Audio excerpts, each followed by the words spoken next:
How to take a screenshot of WhatsApp profile picture. Hello everyone, this is Sabrina here to help you today. So without any further ado, let's get right into the video. So usually this feature is not available due to WhatsApp's privacy concerns. WhatsApp does not allow you to take screenshots in its interface. But if you want to take a screenshot of WhatsApp profile picture of someone else, what you can try is simply tap on their profile icon and then try taking a partial screenshot.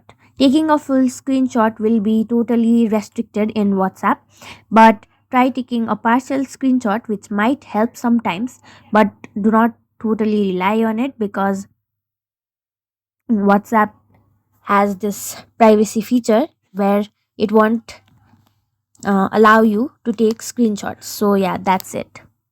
Thank you for watching this video. Make sure to like, share, and subscribe to our YouTube channel. If you got any questions, comment them down, and I'll catch you in the next one.